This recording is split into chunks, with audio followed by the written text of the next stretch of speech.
As we get started with this first writing tutorial, I want to encourage you to print out the support materials so that you can follow along with the lessons kind of as they come your way. Now, one kind of general rule we talk about in bookmaking is to write what you know. So in the student's case, for them to write what they know, kind of based in their own life experience, because we want the stories to be as specific and as unique as each student is. Okay, and the old saying is the more specific you are, the more universally relatable your story will be. As we start to explore genre a bit, any of these genres that we're going to be talking about can describe an experience, a moment in time, an event, an idea, a feeling, etc. So the topics are broad. When we think about nonfiction and sometimes historical fiction as well, we can start to look at family events.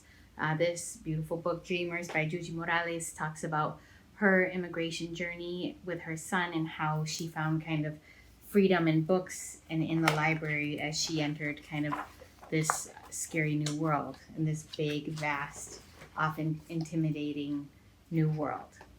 Okay, so historical fiction can be grounded in like a family event.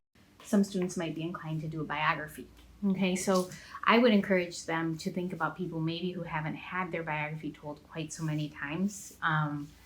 So, for example, this is a beautiful book about Wilma Rudolph, the great runner, who was born disabled and kind of then went on to become the fastest woman in the world. Within the nonfiction category, if students wanted to do a science book, they could do something along these lines. This is an example by Lizzie Rockwell, A Bird is a Bird. She has other versions in this series, that Mammal is an Animal and other ones like that.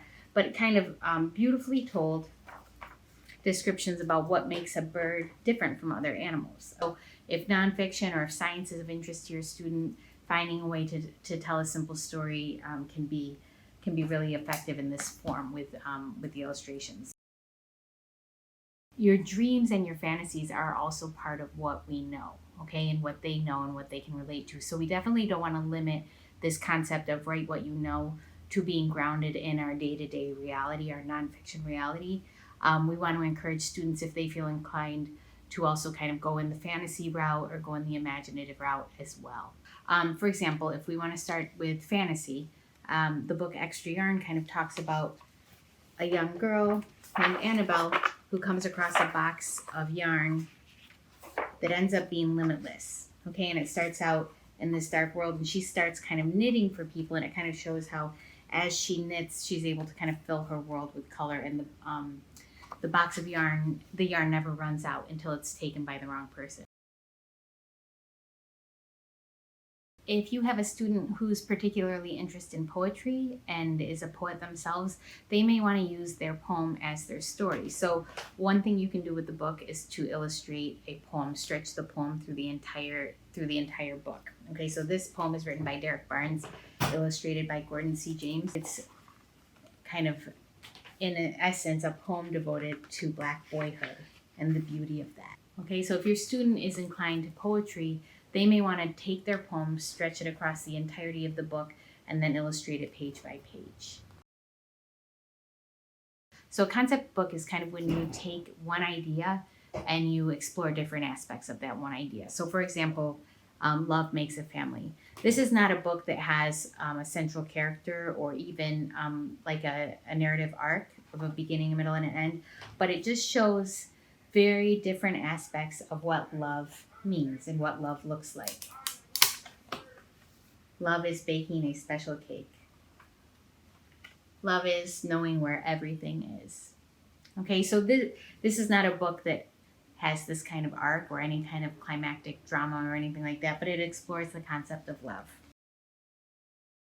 Among your students and among your storytellers, they have wonderful, interesting family stories as well. And sometimes it's just a question of seeing those stories as worthy of being in a book. But when they write from a place of knowledge and a place of kind of depth of understanding, those are going to be the best books. So I would encourage you to kind of help your students see, their essential worker, aunt or mother or father who got up every day to kind of go to work at the hospital or go to work at the grocery store or at the post office, and then kind of come home and be cheered for at 7 o'clock every night.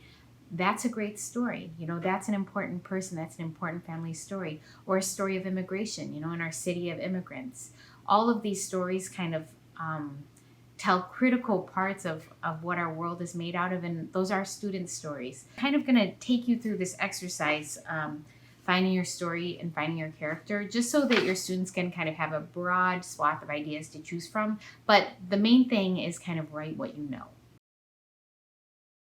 Think about something that happened to you at school one day. And a lot of the time, these events are something that causes some kind of inner conflict, because in our story, it has to be something that happens that then we resolve. Okay, and a lot of the time, these are not going to be our best memories, but they may be the ones that we remember the most.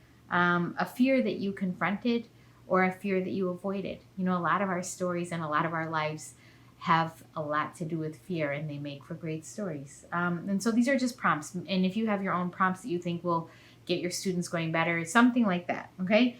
And then think about with your students, what is something that they care about? What is a topic that they're very committed to, okay?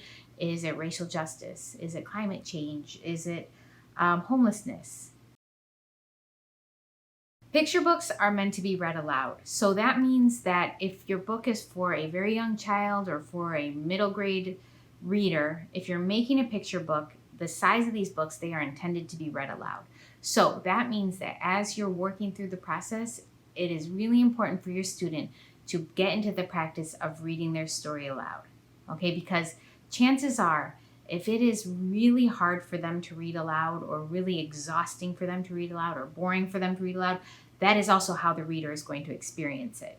If they are excited by the words, if they are excited to turn the pages, if they are excited by the language and the language flows naturally from their mouth, that is also how the listener is going to experience it. So I strongly encourage you to talk to your students about practicing regularly reading their stories aloud.